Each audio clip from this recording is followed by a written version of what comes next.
And we had talked about a number of things that we wanted to do in the game, offensively and defensively. We carried out the game plan. We were ready and saw a lot of good things from a lot of different guys. We were able to play a number of different combinations in the game, and it was good to see some of the things that happened in the game today. Coach, was it different walking the sidelines, as a head coach? Did you ever kind of have a moment where it kind of hit you, this is real, this is unique, this is different? When you walk out on the floor for the first time, you walk out before the game starts, it was a good experience. And when you walk out in Hinkle, and anytime you play a basketball game, it's a heck of a feeling. And that feeling happened tonight before the game started. But once the ball was tipped, it was the game. Were you nervous this morning, this afternoon? Yeah, before every game, you get the feeling in your stomach. And I think any competitor that happens to, and that happened to me today before the game. And again, once the ball gets tipped and the game starts going, you're coaching the game. How do they leave you so open on threes? Do they not realize that's one of your strong points? Oh, no, my teammates just did a great job giving me the ball. Found the right spots. Coach Miller drove some nice plays for us to get open, things like that. And I was fortunate enough to have some open shots. Do you think tonight's indicative of the offense you guys are going to kind of run this season in terms of anything that you can get that's open is a green light, is a shoot? For the most part, yeah. Coach, what do you think of your two freshman guards, Renee and Elijah? I thought they came in, they were ready to play. Both guys were better on defense than expected.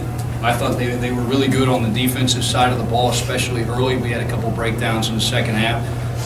But they played really hard. They played within what we were trying to do, and they showed a lot of they had a lot of good things on both sides of the ball, which was good. Coach, you played 3-point guards predominantly. How do you see that battle all unfolding?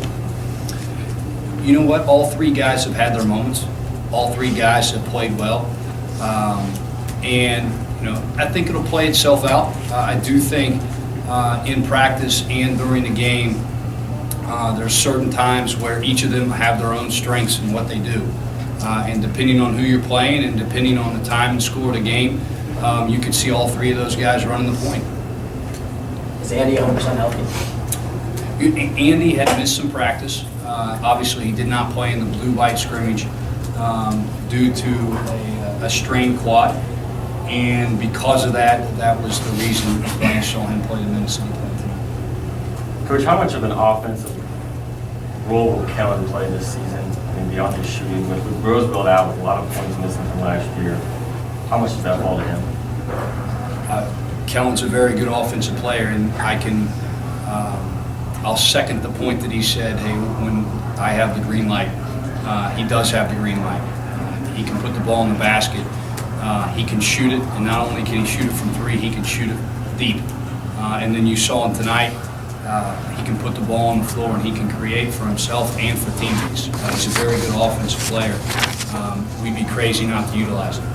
We're going to put him in a number of different situations, whether it's off the ball, whether it's with the ball, and utilize his strengths and his ability to play on the offensive end. Same question to you, Kellen. I mean, just how much of a bigger role will you play offensively this season compared to your freshman year? The number one point I'd say is just being probably more aggressive. Every time I catch the ball, just being able to look at the basket and seeing what I can do for others and seeing what I can do for myself more than I did last year. Coach, any of these freshmen that you view as a candidate to redshirt, saying how might be better to have a 23-year-old kid than a 19-year-old kid in certain spots? We are not planning on redshirting any of the freshmen. No.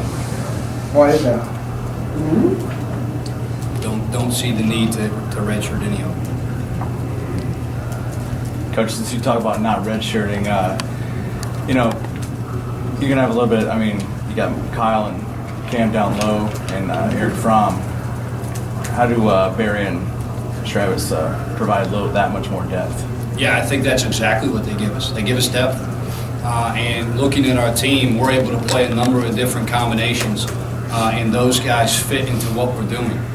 They each have their strengths. I think they'll both give something to this team, and we're counting on those guys to play, and that's why they're not going to redshirt. We're counting on those guys to give us valuable minutes throughout the season.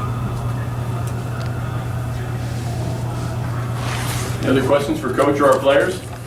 I've got a quick one. When you're evaluating roles and minutes for down the line, how much stock do you put in an exhibition like this compared to practice time that you see all week? I think it's more information that goes in to eventually finding out how guys play together and what roles they'll eventually play. And it's one more step. It's like you find out information in Australia when we play. We find out information in the blue-white scrimmage. Guys learn to play with one another. And this is one more day where we have a chance to play somebody else. You get more information of what you saw today. You take it for what it is and you move forward. Thank you, Coach. Thanks, guys.